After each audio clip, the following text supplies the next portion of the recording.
I worked at Westfield Shopping Centre for 3 years, starting in high school. Most people don't know about the hidden areas of malls, the service corridors, storage rooms, and forgotten spaces that exist between the stores. As maintenance staff, I had access to everything. The mannequin room was on the 3rd floor, tucked away behind the maintenance door that looked like all the others. It's where stores sent their old display figures when they upgraded or closed down. Row after row of plastic bodies, some missing limbs, others perfectly intact. The lighting was dim, just a few flickering fluorescents that cast weird shadows.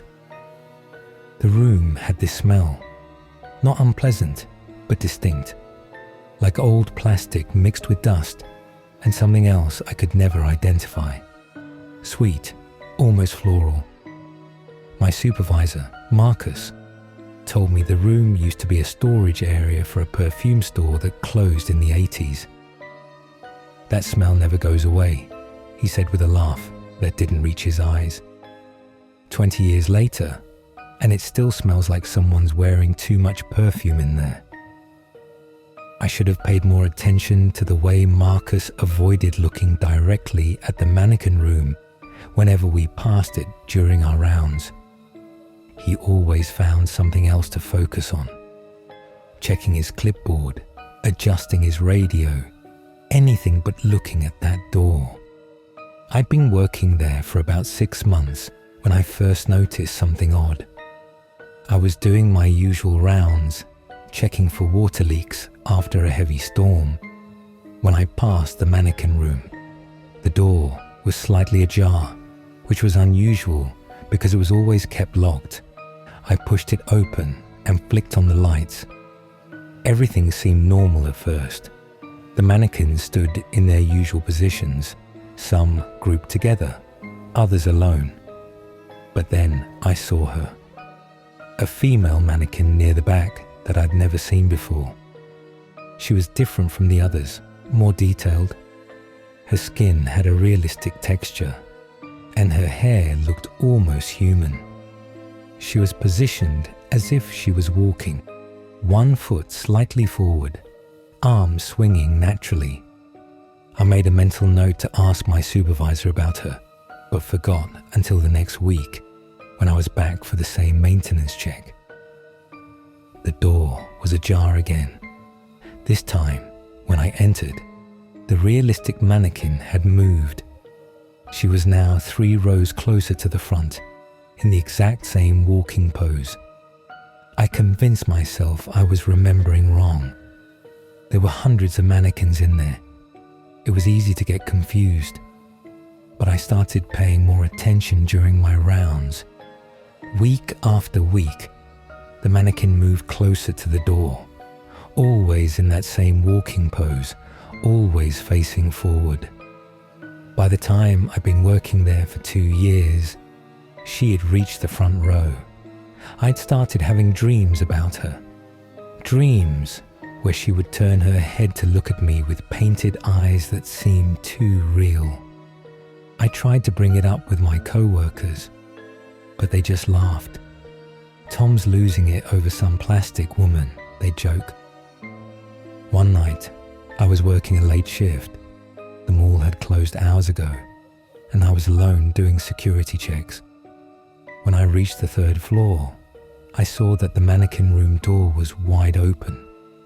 The lights were on, casting that familiar eerie glow into the hallway.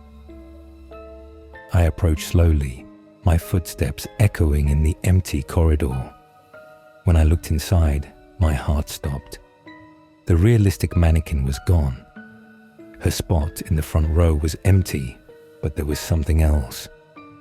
Wet footprints leading from where she had stood to the door. I followed the prints down the hallway. They were small, delicate, like a woman's bare feet. The water caught the light from the emergency exits, creating a clear trail. The footprints led to the main concourse, then down to the 2nd floor, past the closed storefronts with their metal security gates. I was walking faster now, my breathing shallow. The footprints continued down to the first floor, past the food court, and finally stopped at the main entrance. The glass doors were locked, but pressed against them from the inside were 2 perfect handprints, as if someone had been trying to get out. I called security, but they found nothing. No signs of a break-in, no missing mannequins according to the inventory. The next day, I went back to the mannequin room. The realistic mannequin was back in her original position at the rear of the room, but now she was facing the door. Her painted smile seemed wider than before. I quit the next week, but sometimes, when I'm at the mall with my family, I catch a glimpse of a woman in the crowd who moves just like that mannequin used to, always walking, never stopping, always with that same unchanging expression. She's always just far enough away that I can't quite make out her face, but I know it's her. Last month, I heard they were renovating the 3rd floor. I wonder what they did with all those mannequins. I couldn't help myself. I had to know. I called my old supervisor, Marcus, who was still working there. His voice got quiet when I asked about the renovation. Funny thing about that room, he said. When they went to clear it out, they found something weird. All the mannequins were facing the door, every single one, even the ones that were supposed to be sitting or lying down. Somehow, they were all turned toward the exit. He paused, and I could hear him breathing heavily. And Tom. They found wet footprints leading from the room to the main entrance, recent ones. The renovation crew refused to go back in there. Management had to hire a different company. I hung up and haven't been back to that mall since. But last week, my daughter asked me to take her shopping for school clothes. As we walked through the main entrance, I noticed something that made my blood run cold. There, pressed against the inside of the glass doors, were 2 perfect handprints, exactly where I'd seen them that night 2 years ago. They're permanent now, etched into the glass like they've been there for decades. And sometimes, late at night, I wonder if she's still in there, still walking, still trying to find her way out.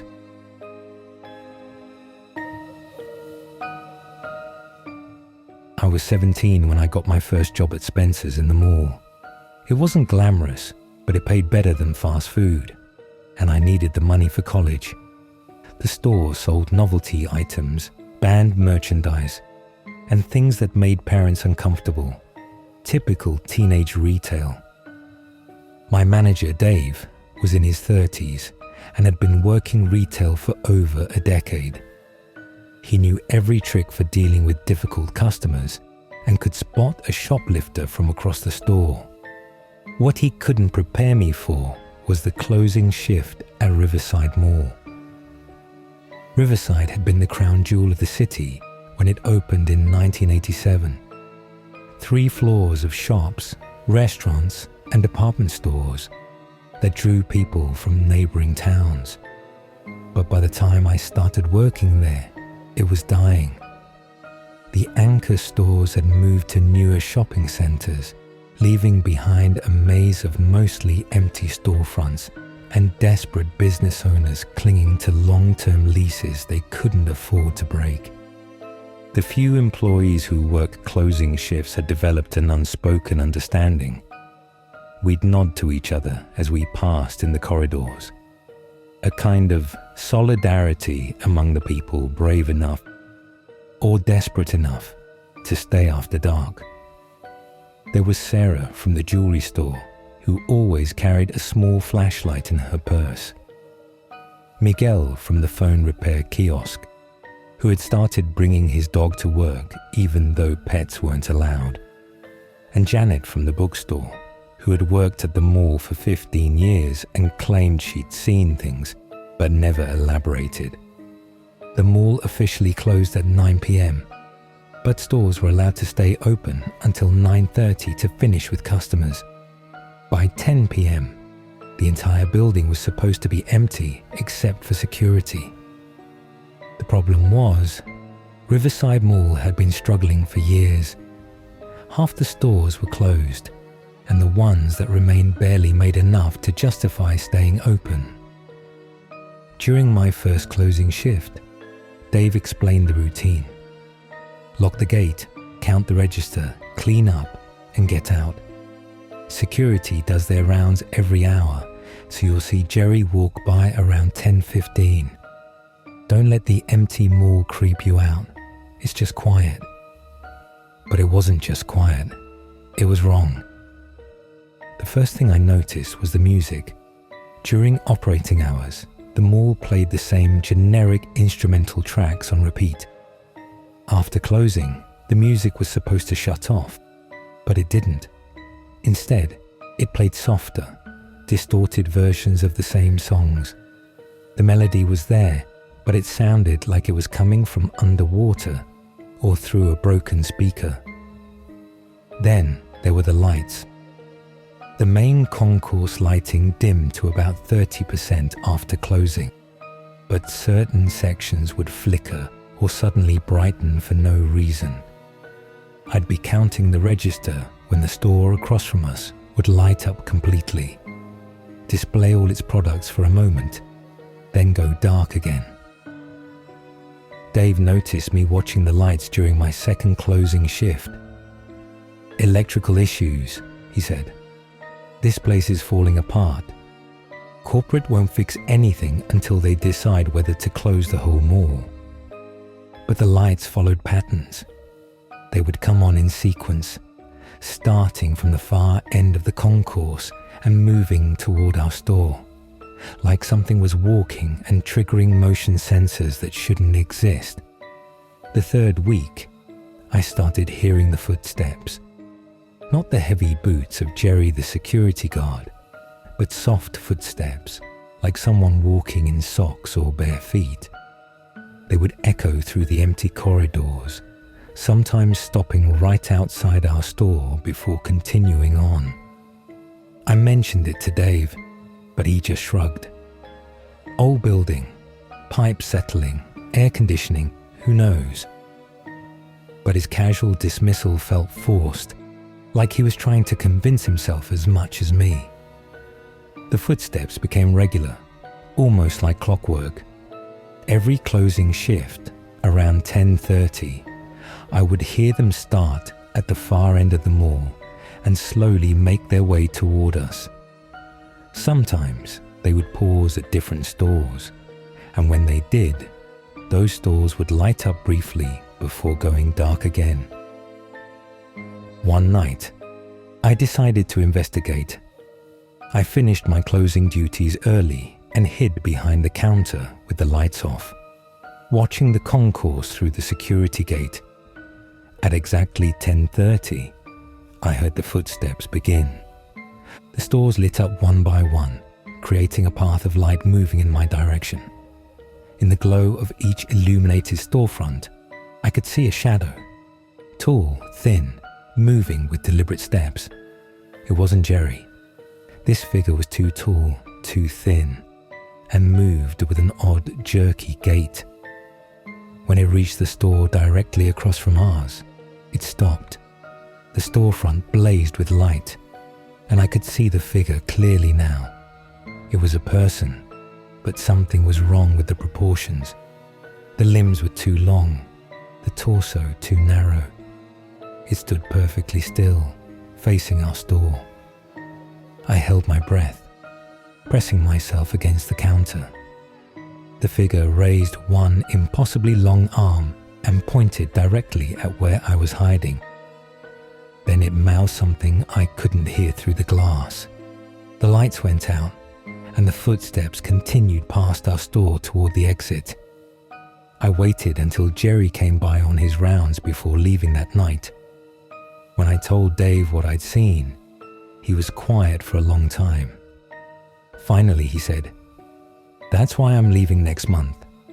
Found a job at the Target across town. I gave my 2 weeks' notice the next day. On my last night, I heard the footsteps again, but this time they stopped right outside our store and didn't continue. Through the security gate, I saw a piece of paper that hadn't been there before. Written on it in shaky handwriting was, "Thank you for noticing me." The mall closed permanently 3 months later. They said it was due to declining sales, but I know better. Some places just aren't meant to stay open after dark. I drive past the old mall sometimes. It's been empty for 2 years now, windows boarded up, parking lot cracked and overgrown with weeds. But the lights still come on at night, not the bright fluorescence from when it was operational, but a dim, flickering glow that moves through the empty corridors like someone is still walking the same route, night after night. Last week, I saw something that made me pull over. There was a figure standing at the main entrance, impossibly tall and thin, pressing against the glass from the inside. It stood there for maybe 10 seconds before the lights went out completely. When they came back on, the figure was gone, but I could see a handprint on the glass where it had been standing. I called the city planning office the next day to ask about the building. The woman I spoke to seemed confused. "Riverside Mall," she said. "Sir, that building was demolished 8 months ago. There's nothing there now but an empty lot." I drove back that evening to check. The lot was empty, just as she'd said, but I could still see the footprints in the dirt where the main entrance used to be. And when the sun went down, those lights started flickering again, illuminating nothing but air and casting shadows that moved with purpose through a building that no longer existed.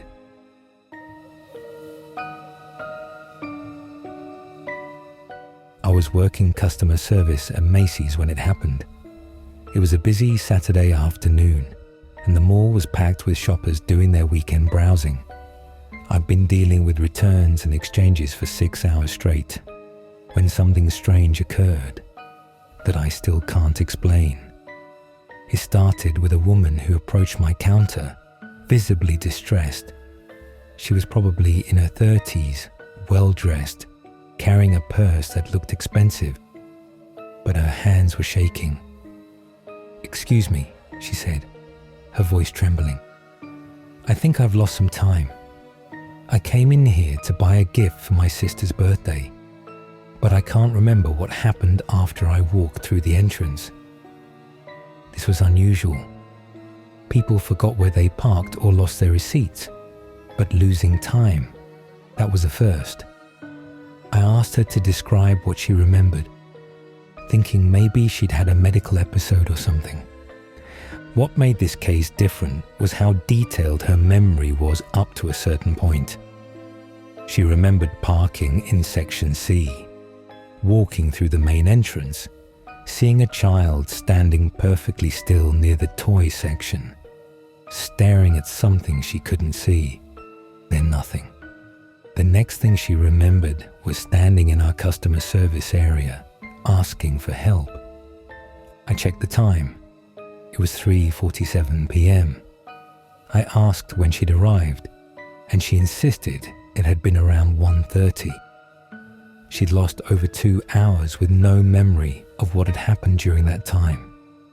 Security reviewed the footage, but there was something wrong with the cameras. For exactly 2 hours and 17 minutes, every camera in the mall had malfunctioned simultaneously. The footage showed normal activity, then static, then resumed as if nothing had happened. But we weren't the only ones affected. Over the next few days, more people came forward with similar stories. A businessman who'd come in for lunch and found himself standing in the electronics store with no memory of how he'd gotten there. A teenage girl who'd entered the mall with friends and somehow ended up alone in the bookstore, with her friends having no memory of her ever being with them. The mall management tried to keep it quiet, but word spread. Local news picked up the story, dubbing it the Missing Hours Mystery. Psychologists suggested mass hysteria. Medical experts theorized about gas leaks or chemical exposure. But the incidents kept happening. I started paying closer attention to the patterns. The episodes always lasted between 1 and 3 hours. People would enter the mall normally, then suddenly find themselves somewhere else with no memory of the transition. Most disturbing of all, security cameras malfunctioned every single time. A week after the first incident, I was working a late shift when I heard something that made me freeze. It was coming from the stockroom. The sound of voices, but not quite human. Like recordings played at the wrong speed, overlapping conversations that didn't quite make sense.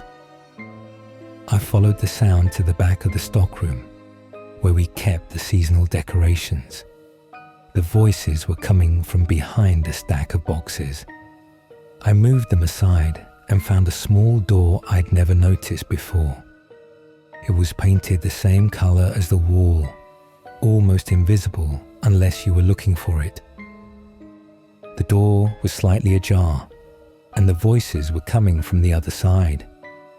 I pushed it open and found a narrow corridor that seemed to run between the walls of the store. The corridor was dimly lit and smelled of dust and something else. Something sweet and sickly, like old perfume. I followed the corridor for what felt like miles, though it couldn't have been more than a few hundred feet. It branched off in several directions, like a maze hidden within the mall structure. The voices grew louder as I walked, joined by other sounds, footsteps, the rustling of fabric, the distant hum of machinery. The corridor opened into a large room that shouldn't have existed. The ceiling was higher than any store in the mall, and the walls were lined with what looked like monitors, dozens of them, all showing different views of the mall. But these weren't security cameras.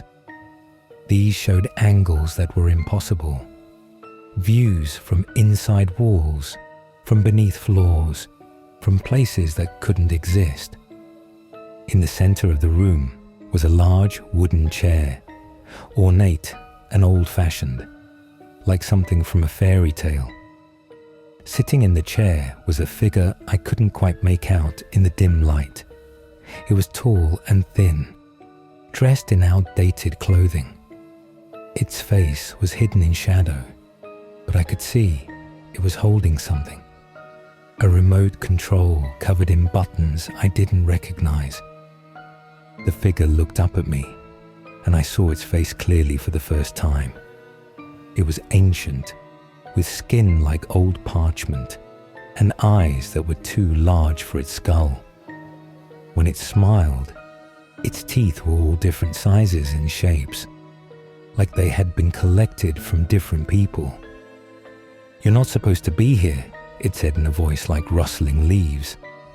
"But since you are, perhaps you'd like to stay. I do so enjoy having visitors experience my little exhibitions." On the monitors, I could see people walking through the mall, but they were moving wrong, too slowly, like they were underwater. Their faces were blank, expressionless.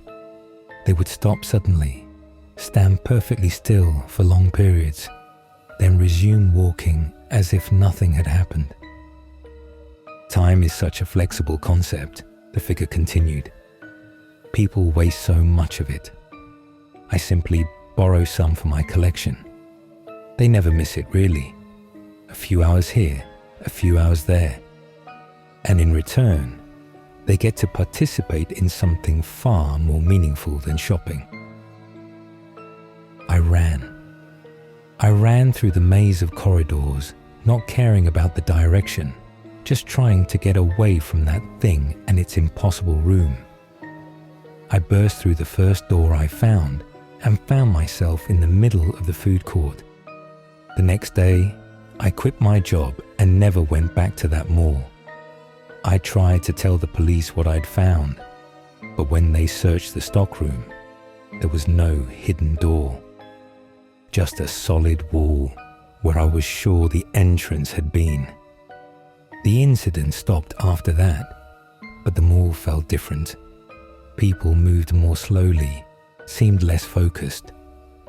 Conversations felt stilted, like people were speaking from memory rather than genuine thought. And sometimes, if you looked carefully, you could see people standing perfectly still for just a moment too long before continuing on their way. I moved to another state 6 months later, but I never shop at malls anymore. I can't shake the feeling that no matter where I go, those corridors exist, connecting every shopping center in the country like a vast network of observation posts. And somewhere in that network, in a room that shouldn't exist, something sits in its fairy tale chair, stealing moments from people's lives and adding them to its collection. 3 weeks ago, I received a package at my new address. No return address, no postmark. Inside was a single photograph, a Polaroid that looked like it had been taken decades ago. It showed a young woman with dark hair, wearing a Macy's customer service uniform. She was smiling, but her eyes looked terrified. It was me, a picture of me that had never been taken, in a place I'd never been, wearing clothes I'd never owned. On the back, written in shaky handwriting, were the words, "Thank you for visiting. Please come back soon." I burned the photograph, but I can't burn the memory. And sometimes, late at night, I lose time. I'll be watching TV or reading a book, and suddenly hours have passed with no memory of what happened. During these missing hours, I hear that mechanical laughter echoing not just in my dreams, but in the walls of my new apartment. It's following me, getting closer, and I know that soon I'll have to go back to that mall, because whatever lives in those hidden corridors isn't done with me yet. It's still collecting, still stealing moments from people's lives, and I'm starting to understand that the missing hours were never the real prize. We were.